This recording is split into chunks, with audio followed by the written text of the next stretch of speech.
Some memories don't stay buried. They wait. And tonight, mine finally decided it was done waiting. My name is Grace M. Peterson.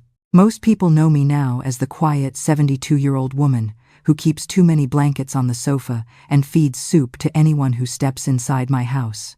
My son says, "I'm one bowl away from starting a soup cult," I told him. "Better soup than trouble." He nodded. Fair enough. But the truth is, there's a whole life behind this gray hair and these steady old hands. A life I've never spoken out loud. Tonight, I'm going to. This isn't a plea. It isn't a performance. It's a confession. Just the truth, finally said. It started earlier this evening. The rain wasn't dramatic, just steady enough to make the house feel too quiet. I sat with a cup of tea and an old photo album, half the pictures glued crooked because my eyesight used to be braver than it is now. Then I found the picture. Me, at 11. Braided hair, a dress 2 sizes too big, and a smile that looked like it was holding its breath. My granddaughter peeked over my shoulder and asked, "Grandma, why do you look like you're trying not to blink?" I said, "Sweetheart, cameras were bossy back then. They told us when to smile." She squinted at me with that built-in lie detector of hers, then bounced away with absolutely zero faith in my excuse. When she left, I kept staring at that photo, and for the first time in years, I didn't turn the page or close the album. I whispered, "You deserved better than what was coming." The honesty surprised me. Usually I tuck those thoughts away like loose threads, but tonight, something shifted. A quiet courage I didn't expect at this age cracked open inside me. My son called a little later. "Mom, did you eat dinner?" "Yes." "Did you eat something besides crackers and tea?" "Maybe." "Mom, honey, at my age, surviving the day is a meal." He groaned. I smiled. That's our rhythm. We worry about each other in opposite directions. But even after we hung up, my eyes drifted back to that 11-year-old girl, and suddenly I knew it was finally time to talk. Not for sympathy, not for forgiveness, but because silence never saved me. Silence only taught me how to shrink, and I don't want to shrink anymore. Before I take you back, before we talk about Alabama, the clay house, the rules, the fear, the moments that shaped everything, I need to be clear. I'm not telling this story for attention. I'm telling it because the truth has lived inside my chest for too long. And today, well, today gave me a laugh that reminded me how full my mind still is. I spent half an hour looking for my glasses, checked under the bed, in my shoes, even in the mailbox, found them in the refrigerator. My granddaughter said, "Grandma, that's impressive." I told her, "Honey, when your brain is this full, things spill. Maybe that's why the truth is coming out now. Too full to hold in." So picture this with me. A quiet kitchen, a cup of tea going cold, a photograph of a little girl who had no idea what life had planned for her, and an old woman finally ready to open the door she kept locked for decades. This is my confession at 72? Not a cry, not a plea, just the truth. I should have spoken long ago, so sit with me, take a breath. We're going back to the beginning, to the place where everything started, and to the moment my childhood stopped being a childhood. If you believe in love, hope, and second chances, subscribe and stay close. There's more to share. I grew up in a house that barely held itself together. Clay walls, dirt floor, a roof that leaked even on sunny days if the wind blew wrong.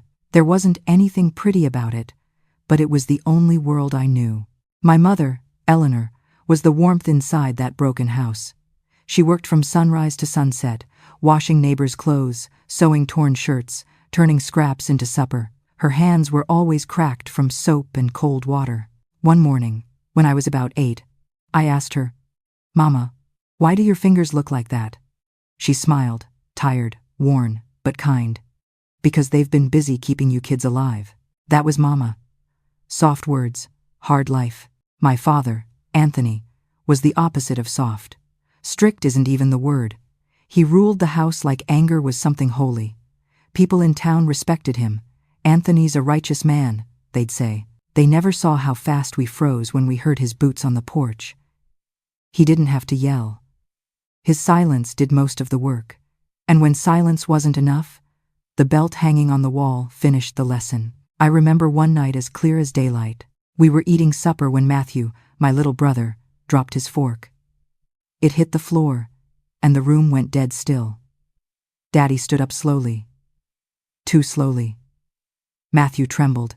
Before Daddy even reached him, Mama stepped forward. "It was me," she said.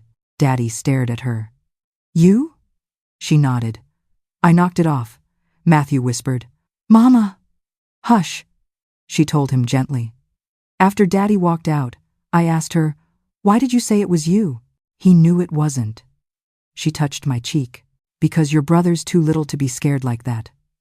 I didn't understand then. Now I do. Promise Creek. The town we lived in looked peaceful from the outside. White church, neat houses, women hanging laundry on clotheslines. But underneath all that charm, everyone lived by one unspoken rule: don't question authority. He was the judge, the voice people feared, the man everyone obeyed even when they shouldn't. On Sundays, he preached about sin and obedience like he carried God's personal notebook. I remember whispering to Mama once, "Does God really get that angry?" Mama squeezed my hand. "Baby, God isn't nearly as loud as Father Joseph." Daddy heard her. She didn't speak the rest of the day. But even in a house full of fear, kids find ways to breathe.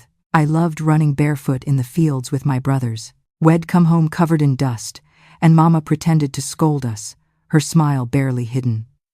On warm nights, she let us catch fireflies in jars. "Don't shake them," she'd say. "They're just trying to shine." Those little moments, small, simple, glowing, they kept me human. But as I grew older, the walls of my world felt tighter. I noticed more, understood more, felt the weight more. I learned which floorboards creaked. I learned to read Daddy's face before he spoke. I learned that dreaming out loud was dangerous. One evening, I told Mama, "I want to be a teacher someday." She paused, looked toward the doorway to make sure Daddy wasn't listening, then whispered, "Hold that dream tight, baby." "Why do I have to hide it?" I asked. "Because dreams make noise," she said softly, "and noise makes trouble." That sentence stayed with me. It was the moment I realized the world I lived in wasn't made for girls like me. Girls who wondered, who hoped, who wanted something else. Looking back, I see the shape of it clearly now. The poverty shaped my choices. The fear shaped my silence. And the silence shaped the girl I became. I didn't know then how far that silence would take me, or how much it would cost. But it started there, in that little clay house, with a mother trying to protect us, and a father whose anger filled every corner. That was the beginning of everything, including the things I'm still learning how to unlearn. My first love didn't arrive with fireworks. It came on an ordinary summer afternoon at the church picnic, an event I usually dreaded. Too many eyes, too many questions, too much pretending, but that day felt different. Daddy was busy with the men. Mama was serving lemonade. My brothers were climbing a tree that had no business holding them. For once, no one was watching me. And sometimes, that's all freedom needs. A sliver of space, a breath, a moment. Just enough room for life to change. I was standing at the edge of the field when someone behind me said, "You look like you're planning an escape." I turned. It was John Rivers, not the loud boy everyone adored, not the confident troublemaker. Just John. Quiet, gentle, the pharmacist's son with steady hands and a smile that felt like it belonged only to you. I shrugged, just trying to avoid getting put to work. He laughed softly. "Smart. Mind if I hide here too?" I shook my head, and suddenly it felt like we'd known each other for years, even though we'd barely spoken before. When the music began, couples drifted into something resembling dancing, small towns swaying on grass that was definitely too long. John glanced at me. "I'm terrible at dancing." "Me too," I said. "Perfect," he smiled. "We'll be terrible together. Wanna try?" My heart jumped. No boy had ever asked me that. All right, I said, trying to sound calm, even though my voice shook a little. We stepped into the grass and confirmed within seconds that he was right. We were spectacularly awful. I stepped on his boot. He tripped over nothing. Once he spun me too fast, and I nearly took out a table full of pies. Sorry, sorry, sorry, he kept saying. It's fine, I laughed. The pies are braver than we are. We were awkward, clumsy, and completely lost in the moment. And for the first time in my life, I felt light. Not scared, not small, just light. When the song ended, he pointed to a shady spot beneath an oak tree. Want to sit? We walked over, and he twisted a blade of grass between his fingers. So, what do you want to be someday? He asked. I froze. No one had ever asked me that like it mattered. I want to be a teacher, I whispered, afraid the dream might break if I said it too loud. He looked at me. Really looked. You'd be good at that? I laughed nervously. You don't even know me. I know enough, he said. You listen. And you talk soft. Kids need that. That kindness hit deeper than he knew. I asked him what he wanted to do. Maybe pharmacy, he said, or something where I can help people. We talked until the lanterns came on and the shadows grew long. Little stories, quiet truths, things Wed never told anyone else. When he walked me home, he stopped a few steps from the porch. Daddy was nearby. John understood. He kicked the dirt, then looked up shyly. I'd really like to see you again. My breath caught. I'd like that too. He smiled, soft, hopeful. Then, it's a promise. A simple thing. But to a girl like me, it felt enormous, like someone had finally handed me a piece of a life I didn't know I was allowed to want. I went to bed replaying everything. His smile, his voice, the way he listened. I held those moments close, careful and warm, like something fragile I didn't dare show the world. What I didn't know was that Tony, Father Joseph's nephew, had watched us dancing, and Tony had a gift for turning small things into big, ugly stories. The kind of stories that ruin girls in towns like Promise Creek. But that part comes later. For now, just remember this. Before the rumor, before the shame, before my world caved in, there was a moment when life felt gentle. A moment when I finally knew what innocence tasted like, and that's exactly why losing it hurt the way it did. If a moment in this story made you smile, cry, or remember someone you love, please like the video. Good things don't last long in a town like Promise Creek. Sometimes all it takes is one jealous pair of eyes and one loose mouth. The morning after the church picnic, I woke up smiling, actually smiling. Mama noticed immediately. Well now, she said, someone had a nice time last night. I tried to play it cool. It was just dancing, Mama. She smirked. And I'm the Queen of England? Before I could argue, Daddy stepped into the kitchen, and the air shifted, like it always did. I kept my eyes low, trying to hide the blush warming my cheeks. But by midday, the whole house felt different. Tony, Father Joseph's nephew, had already run his mouth across half the town. Tony, who could watch a dog sneeze and turn it into a scandal. Tony, who had seen me dancing with John. But he didn't say, Grace danced with him, he said. She was all over that boy, and she threw herself at him. By lunchtime, I wasn't Grace, Eleanor's daughter. I was that girl who acted improper. I didn't know any of this when I walked through our front door. But Daddy did. He stood in the middle of the room like he'd been waiting for me all day. Where were you last night? He barked. At the picnic, I said, my voice small. With who? No one. I just danced once. Mama tried to help. Anthony, she. Quiet, he snapped. He stepped closer, eyes burning hot. What did you do? The entire town is talking. My stomach dropped. Talking about what? He slammed his fist on the table so hard the salt shaker jumped. Don't lie to me. You embarrassed this family. It was just a dance, I whispered. Wrong answer. He leaned so close I could smell the tobacco on his breath. You think I don't know what kind of girl behaves like that? Mama flinched. I felt my throat close. That night, I cried into my pillow, wishing I could rewind everything. Rewind meeting John. Rewind the dance. Rewind the part of me that dared to feel happy. But the next morning was worse. Father Joseph walked into our house without knocking. Mama's hands trembled as she poured his coffee. Daddy sat up straighter than a fence post. Father Joseph looked at me. Slow, heavy, measuring. I've heard troubling things about Grace, he said. In times like these, a girl her age needs guidance.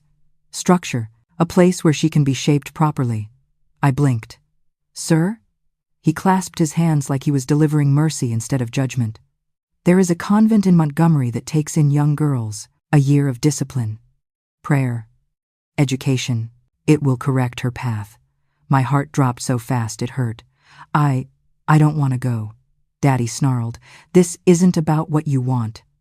Father Joseph lifted a hand, calm and patronizing. Grace, this would be good for you. A chance to start fresh, away from temptations. Temptations. From a dance? I looked at Mama. Her eyes were glassy, full of fear and resignation. She didn't speak. She didn't fight. In Promise Creek, silence might as well have been agreement. Father Joseph rose, smoothing his collar like head finished holy work. I'll send word to the sisters. Pack her things. She leaves next week. And just like that, my life was decided. Later that afternoon, John found me by the church steps. His face was pale, panicked. Grace, tell me it's not true. I nodded, tears burning my eyes. I'm leaving. Why? You didn't do anything. I shook my head. Doesn't matter here. He took my hand, a rare, reckless moment. I'll talk to someone. I'll fix this. No, I said softly. You'll only make it worse. He swallowed hard. Then I'll wait for you. However long it takes. I wanted to believe him. God. I wanted to. But neither of us knew what kind of place they were sending me to. That night, I lay awake staring at the ceiling, hearing the rumor in every creak of the house, every whisper of wind outside. One stupid story, one lie, had destroyed the first gentle thing I'd ever known, and deep down, I already knew this was only the beginning. The worst part hadn't even happened yet. I didn't sleep much the night Father Joseph announced my calling. Calling. That was his word. To me, it felt more like a sentence. The next few days passed in a strange blur. I kept waiting for someone, anyone, to say, this is a mistake. But in Promise Creek, once the church decided something, the town treated it like scripture carved in stone. 3 days before I was supposed to leave, Daddy walked into my room without knocking. He pointed at the small suitcase on my bed. Pack your things. My throat tightened. Daddy, I don't want to go. He didn't even look at me. This isn't about what you want. I didn't do anything wrong.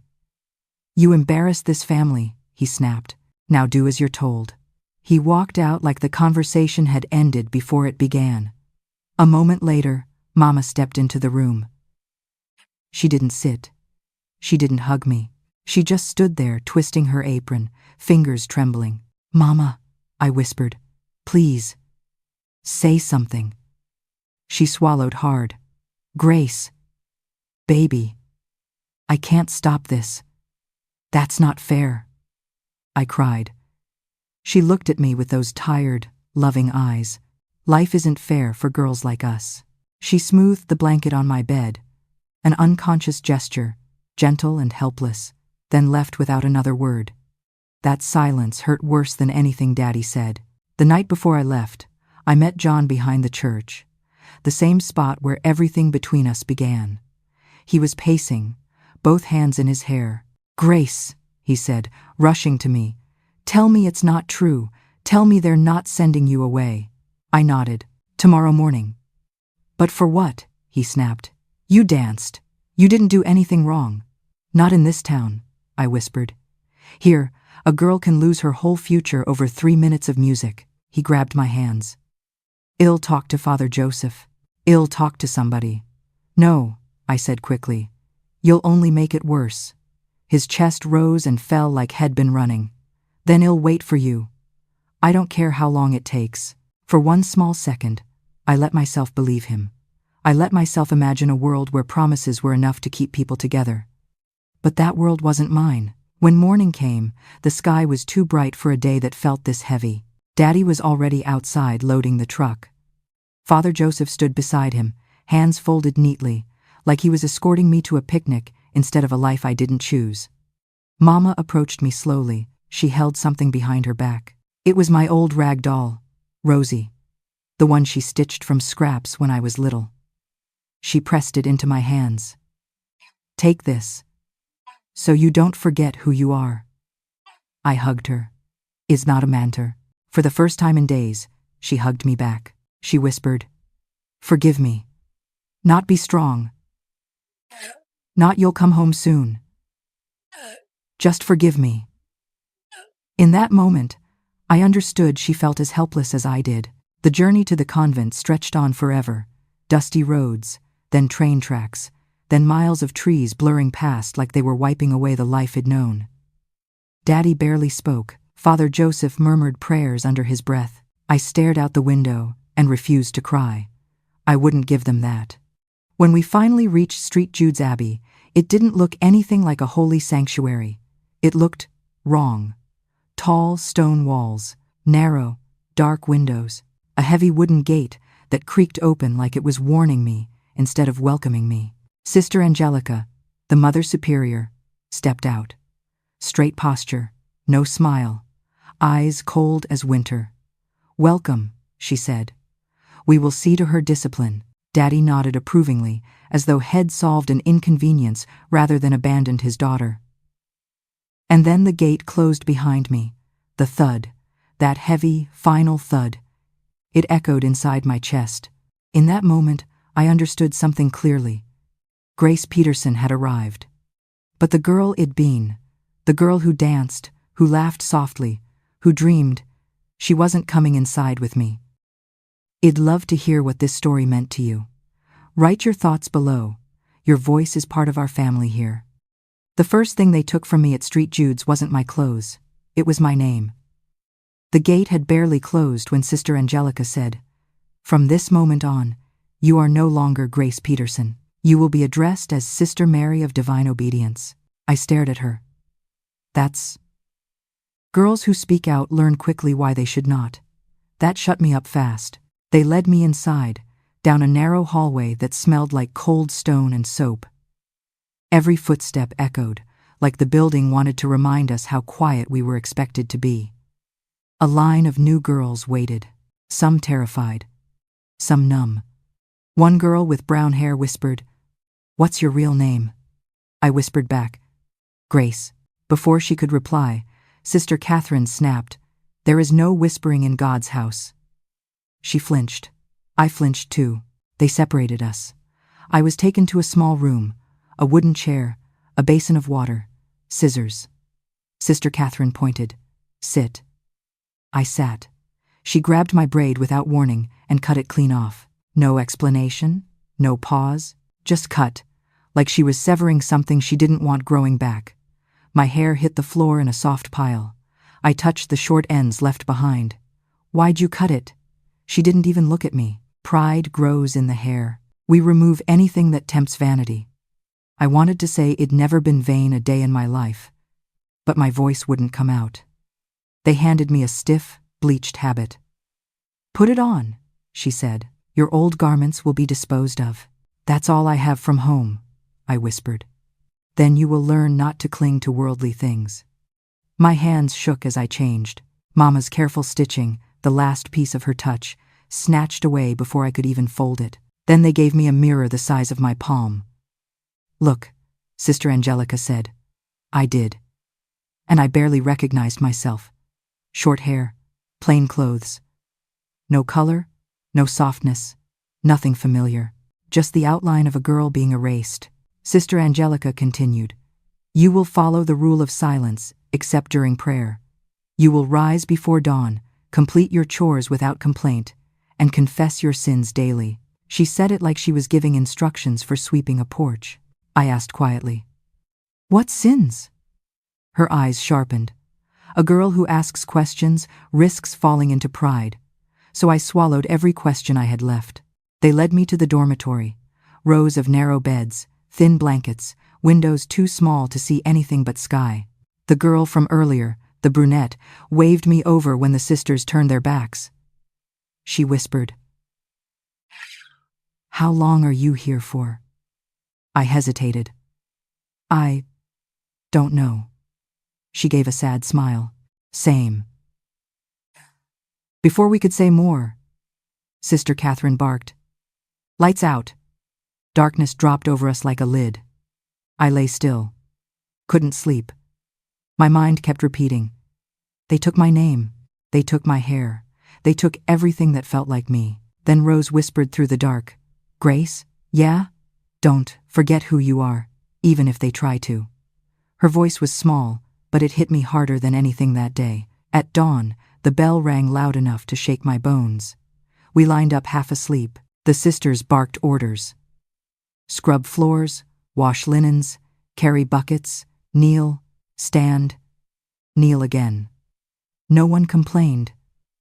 No one dared ask why. By the end of the day, my knees ached, my hands burned, and my name, my real name, sounded foreign even inside my own head. Grace Peterson had not entered St. Jude's. Sister Mary of Divine Obedience did. But deep inside, something small and stubborn whispered, "Don't let them erase you." And that tiny voice, that last piece of me, is the reason I survived what came next. Life at St. Jude's didn't fall apart all at once. It broke me slowly, like someone tightening a rope one knot at a time until you couldn't breathe. The first sign was the mornings. We weren't allowed to wake up. We were dragged awake. The bell rang at 4 a.m., loud enough to shake the walls. Sister Catherine stormed through the dorm shouting, "Up, up, God is watching." Rose groaned beside me. If God's watching, maybe he should let us sleep. We lined up, half asleep, and marched to the chapel. No talking, no whispering. Heads down. The air was cold enough to sting. Sister Angelica recited prayers like she was daring anyone not to keep up. If someone's voice cracked or lagged behind, she'd stop the entire room. "You lack discipline," she'd say. Then she'd make the girl kneel on the stone floor for the rest of the service. After the morning prayers came chores. Endless chores. Scrubbing floors until your knuckles bled. Carrying buckets of water bigger than our arms. Ironing linens until the steam burned our skin. One day, I scrubbed so long my fingers went numb. I whispered, "Rose, I can't feel my hand." Rose whispered back, "Good. Maybe that means it can't feel the pain either." Before we could smile, Sister Catherine snapped, "Quiet." Food wasn't much better. Breakfast was a piece of bread so thin you could almost see through it, and a cup of watery oatmeal. Lunch was soup that tasted like someone waved a carrot over it and called it flavor. Once, Rose tilted her bowl and said, "Look, Grace, I found the carrot." I said, "That's a leaf." She said, "Well?" She tried. We both nearly burst out laughing, but we swallowed it fast. Laughter had consequences there. Punishments were brutal. Not dramatic, not movie style, just cruel in quiet, steady ways. If a girl spoke without permission, she'd be forced to stand with her arms outstretched for an hour. If she cried, she'd be told tears were a sign of sin. If she hesitated during confession, they'd call her obstinate and send her for correction. Correction meant the basement. No one talked about the basement out loud, but everyone knew. Girls went down with red eyes and trembling hands. When they came back, they didn't talk at all. My first real warning came during chores. I was polishing the chapel pews when Sister Angelica appeared behind me. Her voice was ice. "You missed a spot." I turned, startled. "I'm sorry." "I'll fix it." She leaned in close. Obedient girls do not need reminders. I am obedient, I said without thinking. Her face hardened. Pride. I froze. No, I just meant, confess it tonight, she said. Pride invites the devil. That was the moment I learned there was no right answer inside St. Jude's. If you were quiet, you were suspicious. If you spoke, you were sinful. If you tried your best, you weren't humble enough. The only safe thing to be was invisible, and invisibility wasn't one of my skills. My breaking point came when Rose fainted one morning. We were hauling water, and she dropped her bucket, hitting the floor with a loud bang. Sister Catherine rushed over, not to help, but to shout, "Ungrateful girl! Too weak to serve God properly?" I knelt beside Rose. She hasn't eaten enough. She's exhausted. Sister Catherine glared at me. Did I ask for your opinion? No, I whispered, but she needs help. That was the wrong sentence. Sister Catherine grabbed my arm. Tonight. Basement. Rose's eyes widened. No. She didn't do anything, but it was too late.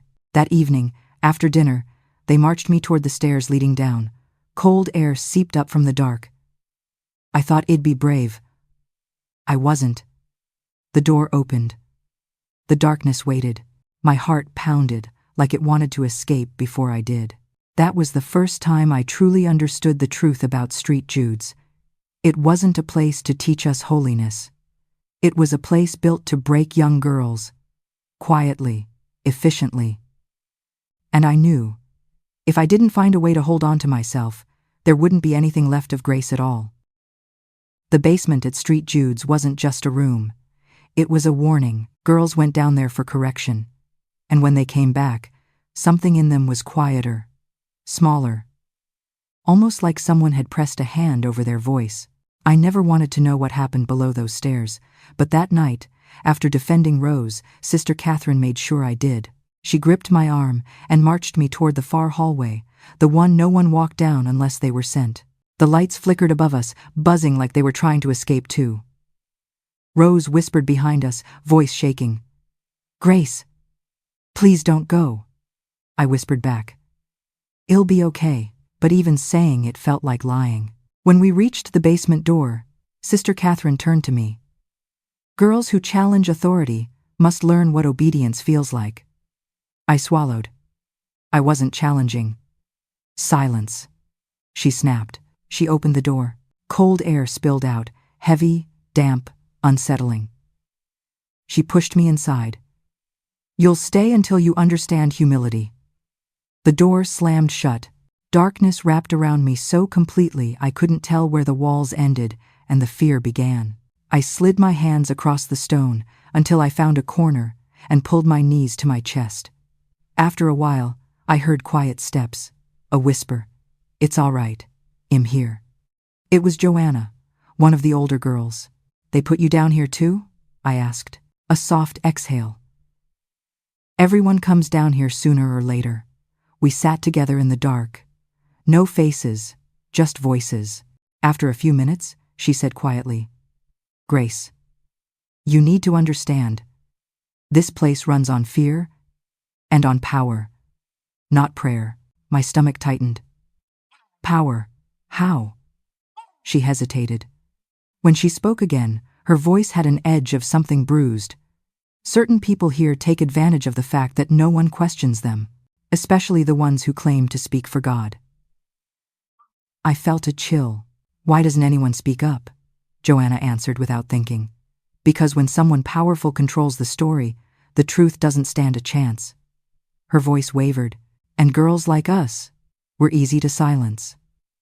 That sentence sank into me like a stone. I asked quietly, "What about Rose?" "No," she said quickly. "Not yet. But innocence draws attention here. You need to stay close to the girls who know what's really happening. We look out for one another." We sat in silence until the door opened again. Sister Catherine stood there holding a candle. She looked at me like she was inspecting a crack in a wall. "Stand," she ordered. Joanna whispered, "Do what she says." I stood. "Have you reflected on your behavior?" Sister Catherine demanded. "Yes," I whispered. "And what have you learned?" That questioning orders leads to correction. She nodded, satisfied. Good. We will shape you into something worthy. As she led me back upstairs, I looked over my shoulder just long enough to catch Joanna's expression before the door closed. Her eyes said everything. Be careful. Stay aware. Not everyone in a habit is holy. Later that night, after lights out, Rose whispered through the dark, Grace, what happened? I whispered back, well, talk soon, but listen, we have to be careful. Sleep never came. That night I finally understood. The convent's danger wasn't in its rules. It was in the people who used those rules to hide behind. And from that moment on, I wasn't just trying to survive discipline, I was trying to survive power. After the night in the basement, something inside me shifted. The fear was still there, sharp, familiar, but it wasn't alone anymore. It had a companion now, a quiet, steady anger, the kind that doesn't shout, the kind that waits. Rose noticed first. The next morning, while we scrubbed the hallway floors, she whispered, Grace, you look different. Different how? I asked. Like you stopped trying to disappear. I almost smiled. I don't think the sisters will enjoy that. Good, she said. Maybe they could use a little discomfort. Rose always had a spark. Before the basement, I thought it would get her punished. Now I thought, it might be the one thing that saves us. Later, Rose and I were in the laundry room folding sheets, one of the few places the sisters didn't hover over us every second. Joanna slipped in quietly, closing the door behind her. You two need to be careful, she whispered. Rose straightened. Careful about what? Joanna looked toward the hallway, then back at us. Father Joseph has been asking about the new girls. My stomach went tight. Rose? I asked softly. Not yet, Joanna said. But he's watching. Rose swallowed. So what do we do? Joanna hesitated, choosing her words. There is a way out, she said finally. I blinked. Out of Street Jude's? Yes. But listen carefully. No one escapes alone. Rose leaned toward her. Tell us. Not here, Joanna said quickly. But remember this. If you see a chance to resist, small chances, tiny ones, take them. They want us obedient. Because obedient girls don't even dream of running. That line stayed with me all day. Small resistance. Small defiance. Small pieces of ourselves they couldn't reach. That's where the spark began. We started memorizing everything. Which sister patrolled which hallway. Which doors stayed locked. Which didn't. Where the keys were kept. When the gate was left unguarded for deliveries. We weren't planning an escape yet. We were planning understanding. And understanding meant power. One evening, during chores, Rose nudged me and whispered, Do you see that? She nodded toward a small door near the back stairwell. A storage room. Unlocked. Unwatched. We slipped inside, holding our breath. Barrels of flour, old linens, cleaning supplies. Nothing special. Until Joanna's voice echoed from the hallway. Someone's coming. Hide. Rose and I dove behind a stack of boxes just as Sister Catherine stepped inside, scanning the room like she could smell disobedience. She eventually left. The moment the latch clicked, Rose exhaled loudly. That is the closest I've come to death, she whispered. I elbowed her gently. You're dramatic, she whispered back. You found jokes in the basement. Let me have this. We both laughed. Quiet, shaky, but real. And for a moment, the convent didn't feel like it was swallowing us whole. That night, Joanna pulled us aside, eyes serious. You shouldn't have gone in there, she said. We were careful, Rose insisted. Careful isn't enough, Joanna said. You need to know what's at stake. She looked at each of us. Girls who get caught sneaking around don't just get disciplined, they get attention. And attention here isn't safe. Her meaning hit us without her needing to explain. The room fell silent. Rose whispered, Then we really do need to get out. Joanna nodded slowly. Yes, but not tonight. Not tomorrow. You don't run on impulse. You run on preparation. For a moment, the three of us stood together in the dim hallway, the air thick with fear and something else, resolve. Then Joanna said something I never forgot. Rebellion doesn't start with escaping. It starts with remembering who you are. She touched my shoulder gently. They took your name, Grace. They tried to take your voice. But they haven't taken you. Not yet. Something warm rose in my chest, painful and hopeful all at once. As Rose and I walked back to the dormitory, she whispered, "If we're going to survive this place, we have to be smart and brave," I said. She sighed. "Good, because I don't feel very brave today." I slipped my hand into hers. "That's all right," I whispered. "I feel enough for both of us." And that was the moment the spark stopped being just a spark. It became a beginning. Not a full plan. Not a safe one, but a beginning. The night we escaped didn't feel brave. It felt terrifying. So terrifying my hands shook hard enough that I had to press them against my skirt to keep them still. But sometimes, fear pushes you forward more than courage ever could. It started when Joanna slipped quietly into the dormitory after lights out. Her whisper sliced through the darkness. "Grace. Rose. It's time." Rose sat up fast. "Tonight?" Joanna nodded. "Father Joseph leaves before dawn. The sisters will be busy preparing. This is the only window we're getting." My heartbeat thudded so hard it felt like it was sitting in my throat. "What do we do?" I whispered. "Follow instructions," Joanna said. "And trust Sister Constance." That startled both of us. Rose whispered. "Sister Constance?" "She barely speaks." Joanna replied. "She speaks enough. And she knows what this place does to girls. She's been waiting for someone to ask for help." We dressed in silence, hurried but shaking. The floor was freezing beneath our feet as we crept into the hallway. Every creak felt like it would echo straight to Sister Angelica's room. Sister Constance was waiting by the chapel door. Her face was pale, but her hands were steady. She pressed a finger to her lips. "No speaking. Follow me." We moved behind her through a corridor I'd never seen before.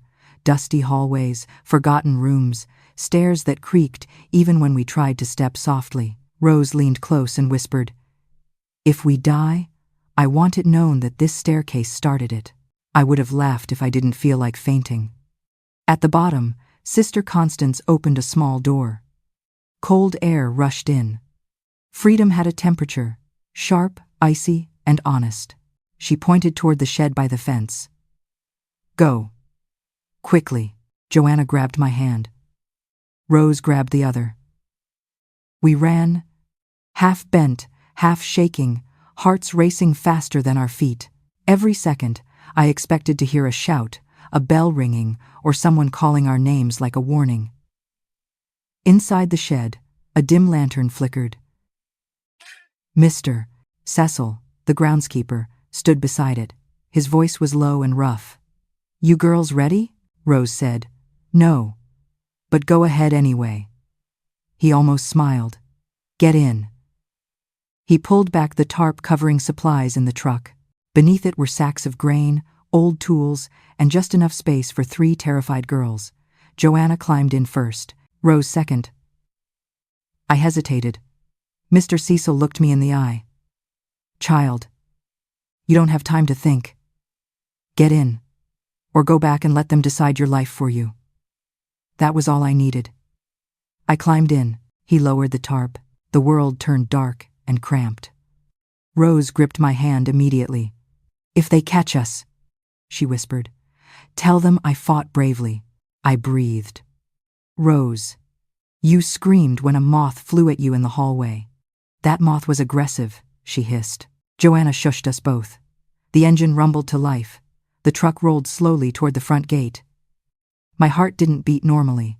It lunged in wild bursts like it was trying to break its way out. We heard the gatekeeper. "Late delivery?" Cecil answered calmly. "Supplies for morning. Sister Angelica requested them." A pause. A horribly long one. Then, "Fine. Go on. The truck moved again. I slapped a hand over my mouth, afraid even my breathing would give us away. Rose shook beside me. Joanna whispered, "Don't move. Don't breathe loudly."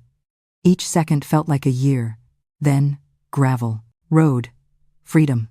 "Mister." Cecil tapped twice on the metal frame. "Our signal," Rose whispered. "We did it," I whispered back. "We're not safe yet," Joanna added softly. "But we're gone. And that's the first step." For the first time in months, I let myself take a full breath. We didn't know where the road would take us. We didn't know who would help next. We didn't know if the convent would come looking. But we knew one thing for certain. We were outside the walls that tried to erase us. And right there, in the dark beneath that tarp, hope finally felt real, even if danger was still riding the road behind us. Because we had no idea what waited for us at the first stop on that long, uncertain road, or who was already awake back at Street Jude's, realizing 3 girls were missing. Healing did not happen all at once. It happened slowly, quietly, in moments so small I didn't recognize them for what they were. Like the morning I woke up in Atlanta and realized I had slept through the night without a nightmare. Or the afternoon I caught myself humming while folding laundry in the boarding house. Or the moment I wrote my full name, my real name, on an application for night classes. Rose teased me. "Listen to you, Miss Education." I told her. "I want a future." She nudged me. "So do I." Education wasn't just learning to us. It was reclaiming something we'd been told we had no right to. Choice. Joanna supported us the way only someone who had already walked through fire could. One night on the porch she asked, "Grace, what do you want to do after classes?" I hesitated. "Teach. I always wanted to teach." She nodded. "Then do it. Don't let the past decide the ending." For months, our lives began to grow roots. Work during the day, school at night, saving every dollar. Mrs. Hensley cheered us on like a proud aunt who'd waited years for these moments. But even as a new life took shape, something old kept tugging at my chest. Home, Promise Creek, Mama. I tried to ignore it, but the ache didn't fade. Finally, one evening, I said, "I need to go back. I need to see her." Rose looked nervous. "What if it hurts?" "It will," I admitted, "but not knowing hurts more." A week later, I bought a bus ticket. Joanna packed snacks. Rose insisted. "Call us. Every hour, every minute." "I'm going, not dying," I said. She crossed her arms. "Still. Call." The bus ride felt endless. The farther south we went, the heavier the air became, thick with humidity and memory. When I stepped off in Promise Creek, the scent of dust and pine felt like someone had opened a box I'd kept shut for years. The town hadn't changed, the same church steeple, the same weary storefronts, the same sidewalks cracked in the same places. It was like walking into a photograph my childhood had left behind. My legs felt weak as I reached the old clay house. Mama was on the porch in her rocking chair. Her hair was grayer, her body smaller, but her eyes, the gentlest part of her, were the same. She looked up slowly, squinted, stared. Then she whispered, "Grace?" I nodded. "It's me, Mama." She rose so fast the chair creaked behind her. She cupped my face as though afraid I'd vanish if she blinked. "Baby." Her voice broke. "My sweet girl, they told me you were gone." My heart cracked open. I should have written, I wanted to, but I couldn't. She pulled me into her arms. "You're here now." We sat on the porch for a long time, 2 women holding all the years they lost between their hands. Eventually she asked, "Was it bad?" I swallowed hard. "Yes." She closed her eyes. "I'm so sorry." "It wasn't your fault," I whispered. She shook her head. "I should have protected you." "You did," I said. "You kept us alive." "That was never easy." She squeezed my hands, like she'd been waiting decades to do it. We talked until the sun sank behind the trees. I told her about Atlanta, the jobs, school, Rose, Joanna. She listened like she was memorizing every word. I always prayed, you found a good life, she murmured. I'm trying. She smiled softly. Good. God knows you deserve one. The next morning, she walked me to the gate, just like she had when I was little. Only this time, she didn't look tired. She looked lighter. She hugged me tight. Come back again. Don't stay away so long. I will, I promised. When the bus pulled away, I watched her shrink into the distance until she became part of the landscape again. Small but steady, like she'd always been. I felt sadness, hope, fear, relief, all tangled together. But most of all, I felt whole. Going home didn't erase what happened, but it closed a door it'd been carrying open inside me for years. And for the first time in my life, the road ahead didn't look like something I had to survive. It looked like something I was finally allowed to walk toward. I just didn't know the past wasn't finished with me yet, not by a long shot. The moment I stepped back into Atlanta after visiting Mama, I knew something inside me had shifted. Healing was no longer enough. I wanted truth. I wanted accountability, and whether I liked it or not, I wanted justice. Joanna noticed the change instantly. You're walking like a person with a mission, she said. I guess I am. Rose raised her hand dramatically.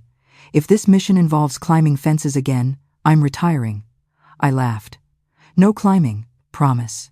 But that night, during dinner, Anna, the youngest girl who escaped with us, had a panic attack so sudden she nearly collapsed.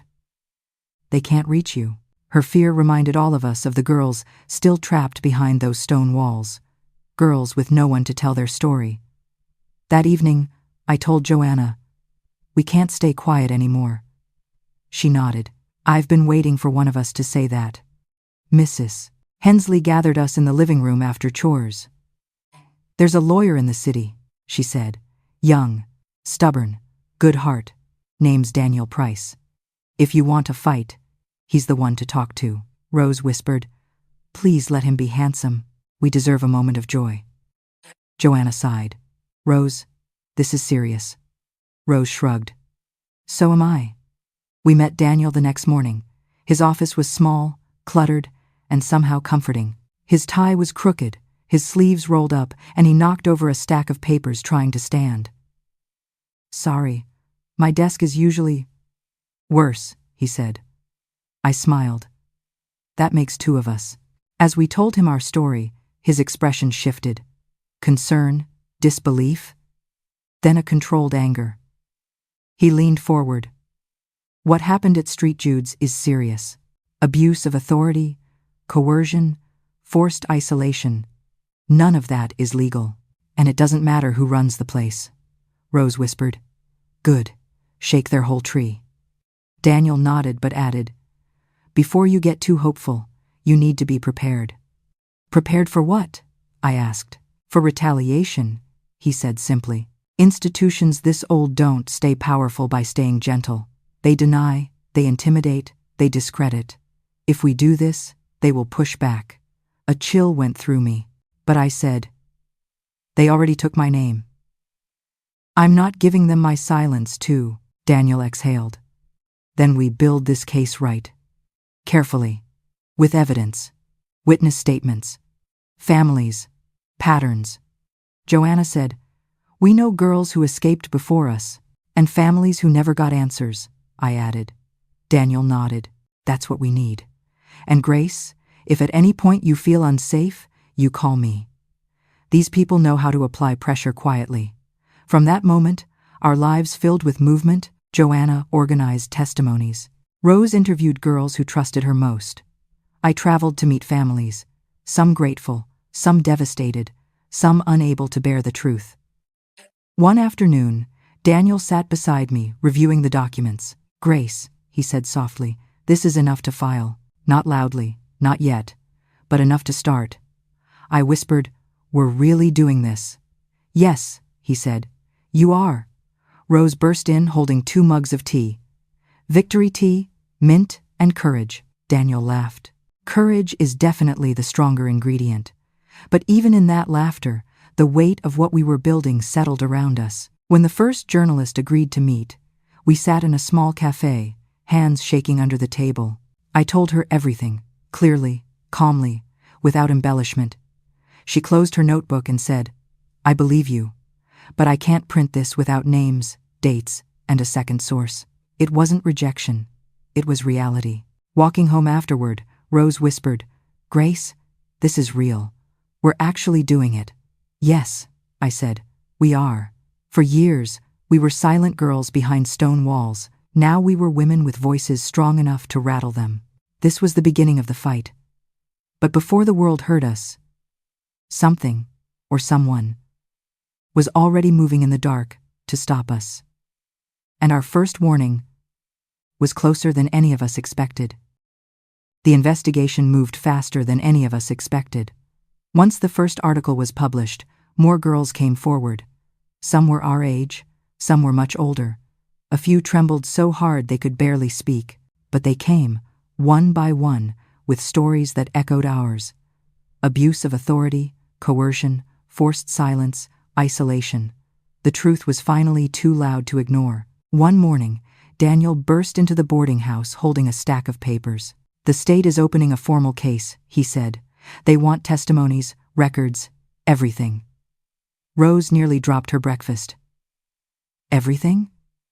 Then they'll see everything." Joanna nodded. "Good, it's time." But even as we moved forward, the past didn't leave quietly. Sometimes, late at night, the phone would ring, and I'd jump so hard the chair nearly tipped. Once, a delivery man knocked hard on the door, and my pulse spiked like a trap snapping shut. Even a church bell in the distance could send a cold ripple through my spine. Victory didn't erase fear. Every time I faltered, Rose squeezed my hand and said, "We promised to finish this." Then came the day everything changed. Daniel called us into his office, exhausted, proud, a little overwhelmed. "It's happening," he said. "The court has ruled to shut down St. Jude's Abbey." Rose gasped. Joanna covered her mouth. I felt the room tilt beneath me. Daniel continued, "The sisters who enforced the harm will face charges. Father Joseph is being removed and investigated, and the state is taking full control of the grounds." For a moment, we didn't speak. Then Rose whispered, "We did it." But Joanna shook her head. "No. We survived it. Doing it is what comes next." She was right. Victory wasn't a finish line. It was a doorway. Public response poured in, letters, apologies, offers of help. Mrs. Hensley said, "You three lit the match. Now look at the fire." But we didn't want flames. We wanted rebuilding. One evening, while sitting around the kitchen table sorting letters, Joanna said softly, "What if we built a place for the girls? A safe place. A home." Rose grinned. "A home with real food?" Joanna smiled. "Yes, Rose, real food." A warmth rose in my chest. A place where no one takes your name, no one controls your voice, no one punishes you for simply existing. "Yes," Joanna said. Mrs. Hensley leaned in. "Then you'll need a name." Rose tapped her chin dramatically. "House of Freedom? House of Girls Who Ran Very Fast?" I laughed. "No, Rose." Then it came to me. Quiet. Certain. Rising from a place inside me that had survived everything. Hope House. The room fell silent, and then I added, "Hope was the first thing they tried to starve out of us. So we built it a home." Joanna repeated it softly. "Hope House." Mrs. Hensley smiled through tears. "That's the one. We worked for months, painting walls, assembling beds, raising funds. Former victims came to help. Strangers donated food and books. Finally, the doors opened. I stood in the entryway, looking at the bright walls, the clean rooms, the kitchen that smelled like real food. Girls began arriving, some with bags, some with nothing, all carrying fear that clung to them like a second skin. Rose welcomed them gently. "Come in. You're safe now." Joanna sat with them at meals, reminding them they could take seconds unless they were full, no rules, no punishment. In the evenings, I taught reading classes. Soft voices. Slow beginnings, life coming back in small, careful breaths. One girl, no older than 13, asked quietly, "What's the rule here?" I smiled. "There's only one. You're safe." She nodded, skeptical at first, then hopeful.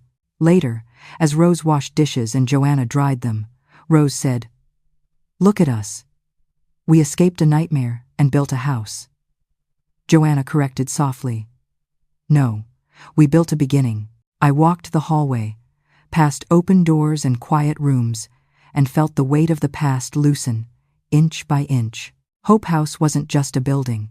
It was proof that we weren't broken, proof that we could shape the future we were once denied, proof that the girls we used to be had finally found a place to exhale.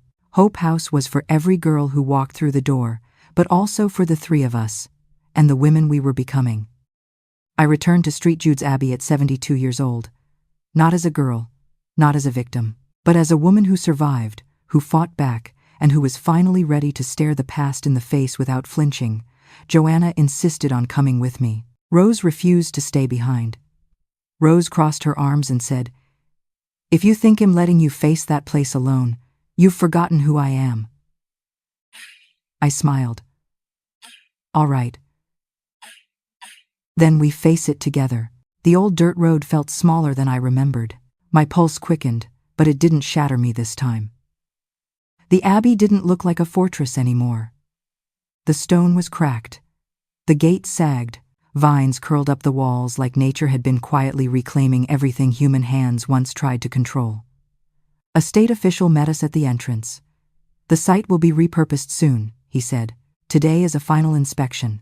You're welcome to walk through." Stepping inside felt like walking into someone else's nightmare. The halls were shorter, the shadows less sharp, the silence, just silence. Not a threat, not a warning. Rose touched my arm. "You're shaking." "No," I whispered. "I'm remembering." We passed the chapel, the dormitory, the laundry room. Every doorway held an echo, but none of those echoes owned me anymore. Then we reached the stairwell to the basement. I stopped. Joanna asked softly, "Do you want to go down?" "Yes," I said, "but not alone." We descended, step by step. The basement was empty, cleaned, harmless. Just a room now. But when I pressed my hand to the wall, I felt the memory of cold stone under my palm.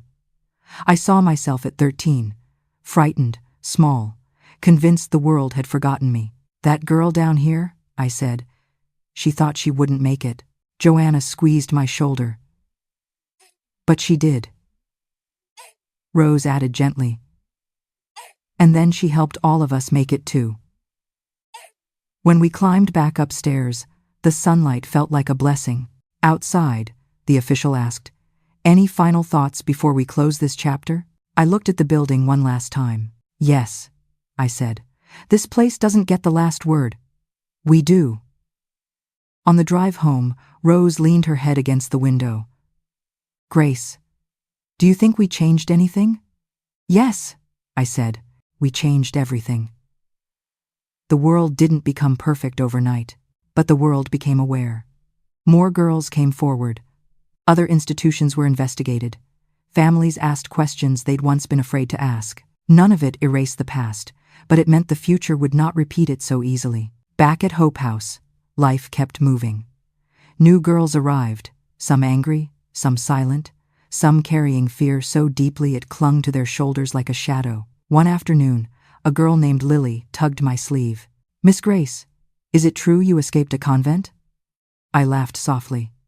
"Yes. And I plan to teach you how to escape anything that tries to trap you." She grinned.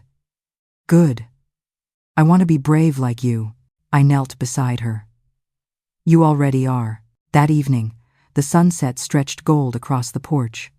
Joanna brought me tea. Rose hummed on the steps like she always did. Joanna asked, "Grace, do you ever wonder what your life would have been without all this?" I breathed slowly. "Sometimes. But then I think, maybe this was the life I was meant to build. Not the suffering, but the strength after it." Rose pointed at Hope House. "Look at it, Grace. That's your legacy." I shook my head. "It's ours." The porch lights flickered on. I thought of Mama, of the cold basement, of the girls we once were and the women we became. If I've learned anything, I said quietly, it's that survival isn't the ending. What you do with your survival. That's the real story. Rose smiled. Then our story turned out pretty good. Yes, I said. Eyes on Hope House. It did. I leaned back in my chair, letting peace settle into my bones. Full circle, whole, standing exactly where I needed to be. And finally, free.